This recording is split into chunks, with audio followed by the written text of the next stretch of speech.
Dr. Hanfield, good to see you again, and thank you for your time today. Now, I know you just recently published a book around the topic of supply chain flow. So when I think about helping customers find everything they need, do you kind of think supply chain plays a role here? Any thoughts on that? I think their supply chain has something to do with it, Richard. And you know, in our book Flow, we talk about the idea that you know, we've been beset by so many supply chain disruptions. To get people what they need, we have to find ways to make our supply chains flow again. And you know, supply chains, like any kind of a physical flow, usually find the path of least resistance. So very often that means we have to think about how to prevent these problems from happening.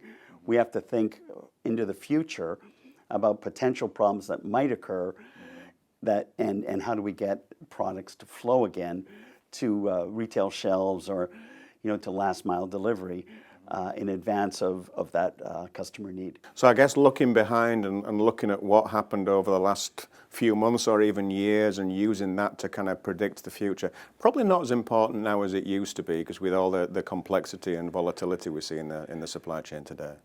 That's right. I think you know, we're almost at a point where you have COVID as the defining point, and we need to set a new baseline.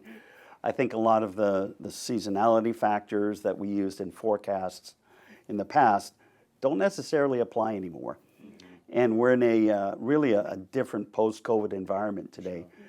And I think we have to rethink how we develop and plan demand and forecasting for the future. Do you see us ever going back to normal?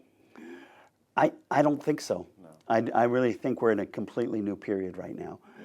And you know, customer demand is it's through the roof right now.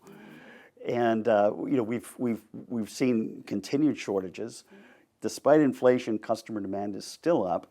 People are willing to pay these high prices. So it doesn't seem, I don't see any end in sight. Can you pull out your crystal ball and give us a view of perhaps what do you think supply chain is going to look like 2 years, 3 years from now? You know, I think one of the things that is really going to be important in the future is what we would call the sensing supply chain. And up until now, you know, we're going and pulling data and trying to make sense of what's happening and using it to predict demand.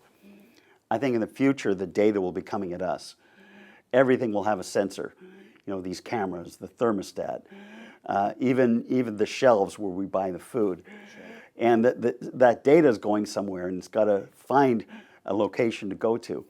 And so I think we'll be using all of this real-time Internet of Things sensing data to sense what customers want based on real-time data, and being able to better not just predict, but create data of the future that can help us make better decisions. Do you think supply chain in organizations now is a competitive advantage?